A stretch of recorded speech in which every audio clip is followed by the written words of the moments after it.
Welcome to World Cup Cricket Classics. Today we're bringing you the 1992 World Cup final between Pakistan and England from the MCG in Melbourne. Pakistan, led by their inspirational skipper Imran Khan, were appearing in a World Cup final for the first time, whereas England were taking part in their third. They made one change from their semi-final win against South Africa. Derek Pringle came in for Gladstone Small. Pakistan also made a change. Ijaz Ahmed replaced Iqbal Sikandar. Imran Khan won the toss and he decided to bat first. Javed Miandad is the new batsman. Wonderful player, great experience, and already he's having a chat.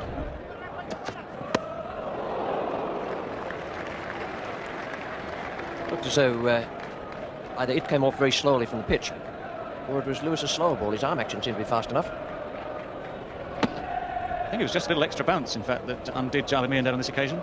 There is a bit more bounce in this pitch than we've seen in many of the wickets that have been used in this World Cup tournament. And you see Javed there just looking a little bit askance at the bounce of that ball.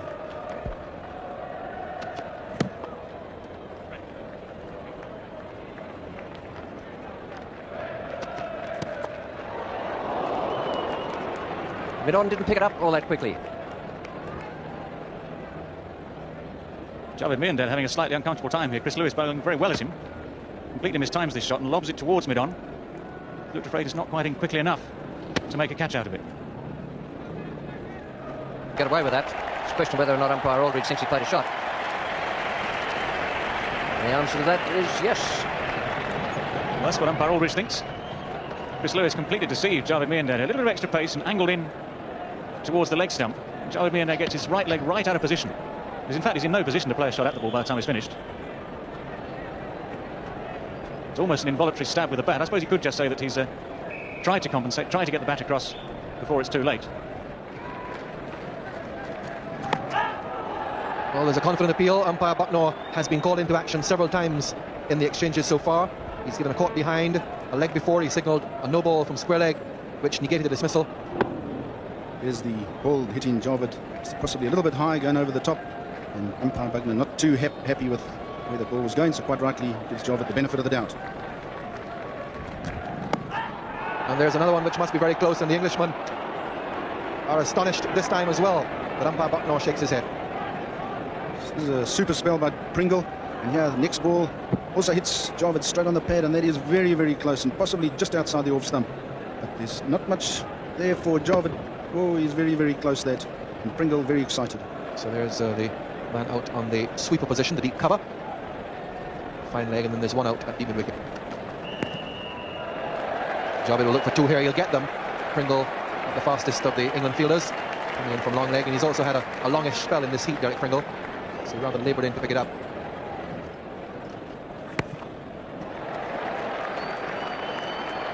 Imran there, taking the two once again, down to Pringle. He's just a little bit slow on that big boundary, trying to defend it. Ian Botham is not very happy about the fact that they're picking up twos down there. He would certainly only like a single here. Yes, they've got two to Imran, and early in the over two to Javed Miandad, who's very adept.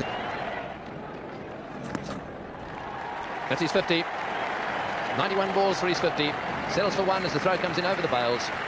So Javed Miandad, who so often sets the pace for his side in these matches, he's obviously decided he's going to bat right through this innings. And when it gets to the last 10 overs, he'll really cut loose. Slowly but surely, his strike rate is lifting. Very firmly smashed away and fumbled there. Underneath the scoreboard it goes. And so that means it's 4. Well, Pringle got to it very comfortably. Just bobbed out of his hands. 1-6. He's beaten the mid-off-fielder for 4 more. That's where he found the boundary in the last over. He's repeated the shot. Imran's going. And this time to the left of Gooch. So Lewis is proving expensive here. Javed Miandad maybe distressed out there by illness, but he still can put away a full toss. They might not want to run Javed, and that could be dangerous for England because if he keeps striking boundaries like this, and that run rate's going to go up even further. This time Chris Lewis lets him have a full toss. And Graham Gooch starting to feel very vulnerable at mid-off. That's going to go very quickly down to 4 runs. The man's wide at long leg. It's 4 very welcome runs for England, which takes them to 4 for 80.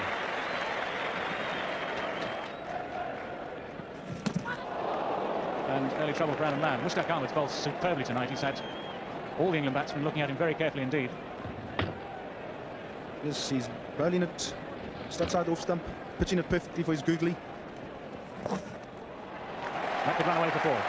This outfield's been very quick all day. It's been superbly prepared by the curators here at the MCG. And Aaron Lamb is away. Beautifully controlled sweep shot.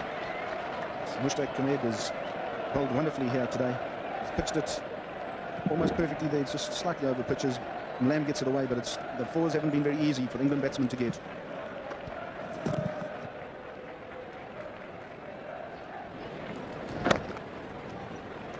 Fairbrother's going to look for 2. That's good running. Lamb placed it very well, and Fairbrother was off. Left off like a rabbit. He's very, very quick. They've got to start their surge now, and they've got to be very careful not to lose a wicket. They look for 2 again.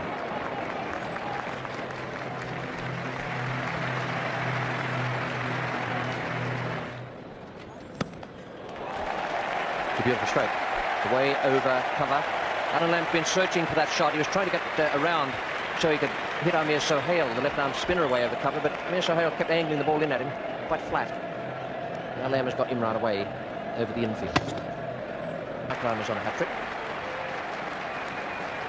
He'll slip in. It might be a little unlucky that he has Fairbrother at that end rather than the new batsman, Dermot Reed. He's had 2 hat-tricks and 1 internationals before.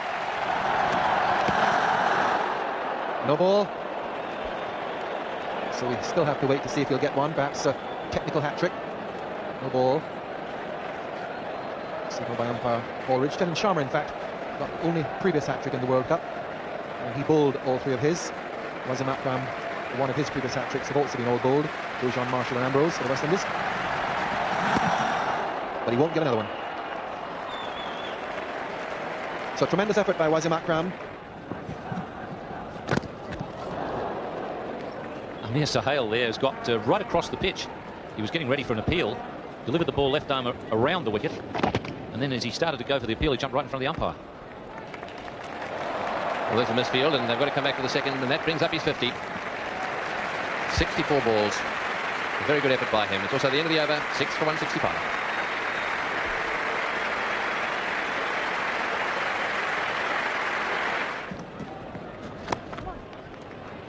Yes, this has got to be the over, the last over from Amir Sohail. And with the left-hander on strike, it might be a little easier, although Fairbrother is hurting a bit. Don't know whether that'll restrict his batting.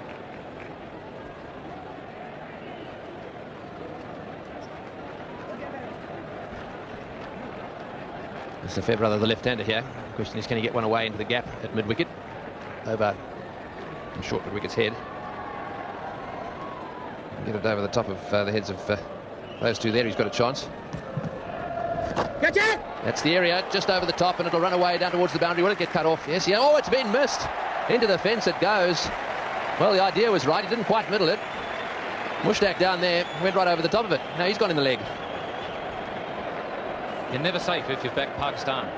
They always give you a worry. Oh, struck me, he hasn't even got a glove on that. You can't make an error if you don't touch him. That was the theory in baseball. I think if I was scoring, that would have to go down as an error.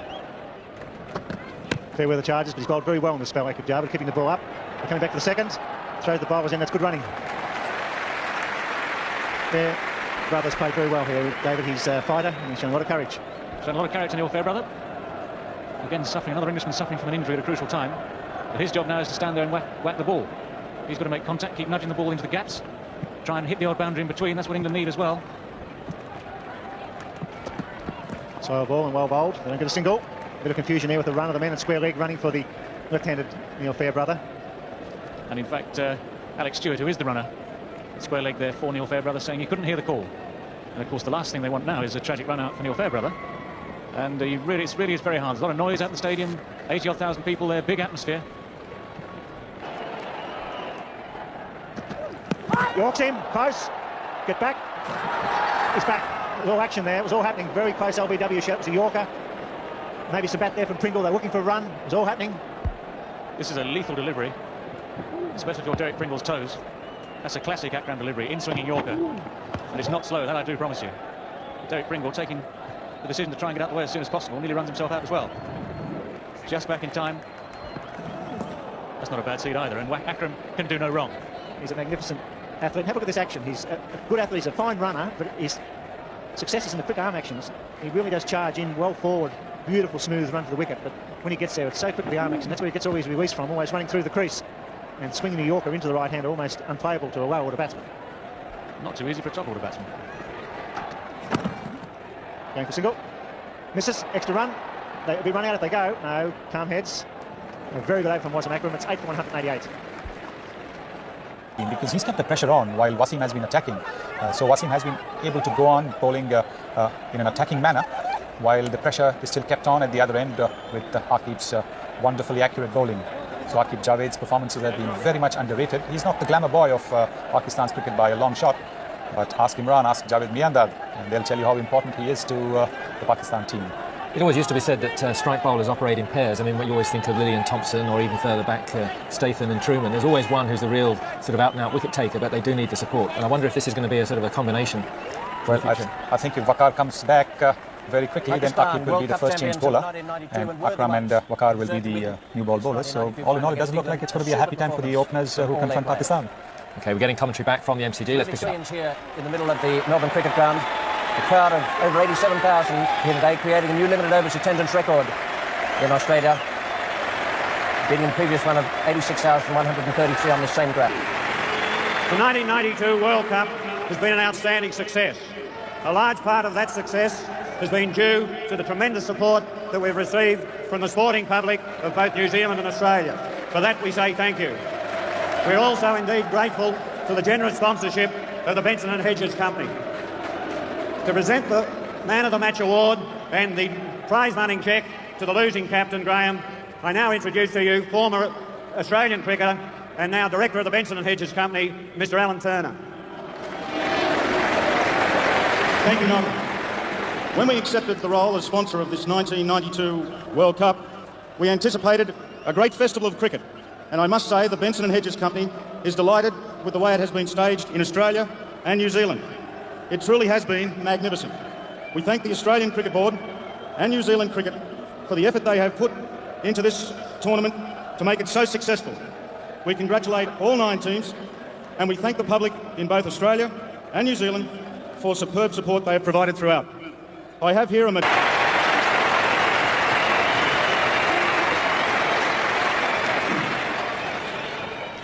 I now ask Graham Gooch, captain of England, to come up and accept a cheque from the Benson & Hedges sponsorship for $25,000 as runner-up in the World Cup. You may not have won this match, but your team did a magnificent job in reaching this final, and you certainly proved worthy opponents. Thank you very much, Graham Gooch. It's now my pleasure to introduce Sir Colin Cowdrey, Chairman of the International Cricket Council. Mr. Cowdrey. Right for the time. Well, I know that the game of cricket has been viewed by a lot of people who had no idea what the sport was all about. The event going to over 1 billion viewers. It's reckoned, of course, with Prime Sports here joining in. The audience increased even further, and of course, 87,000 people at the MCG just to finish all things off, a record attendance there. So it looks as though one-day cricket at least is in a very healthy state. It certainly is. It's really the thing that is supporting the Test match version, because in the old days it was the Test matches which brought in the crowds. But today it is the one-day games that bring in the crowds. And that's where the money is for the administrators and for the players as well. And it's a long haul for the players. I mean, they were there on tour for 5 weeks, and that probably butted onto all the preparation overseas they're doing. I mean, you don't think that this is too much for the players, or do you think that's part of their profession they're doing? I think it's part of their profession, and in any case, the World Cup is an event which comes once in 4 years, so you have to make it with the odd nibble and aches and pains and carry on with it over 5 weeks. That's what Pakistan has done. They've ignored the aches and pains. They better be careful with that cup as they run over there. But Pakistan really has shown that flair can win the cup. I mean, they play with a lot of flair. I mean, it's not just up and down professional cricket. They've played with a lot of style, and they are really deserving champions. Intikhab Alam, who has been the cricket manager for some time now, when he was playing, there wasn't the World Cup. He must be a very happy man too.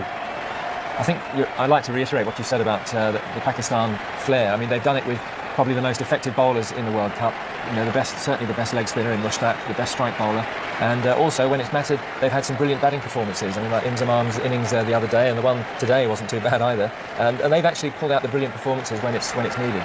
Yes, I think what a lot of people tend to overlook is that bowlers are very, very important in one-day cricket, because if they can take wickets, then they're putting pressure on the opposition batsman. It's no good just having bowlers who will contain the batsman, because as we've seen right through this World Cup tournament, even if the batsmen are contained in the first 30 overs, if there are no wickets that have fallen, they can always throw their bats about and get almost 8 or 9 runs in the last 20 overs, and thus make up for their earlier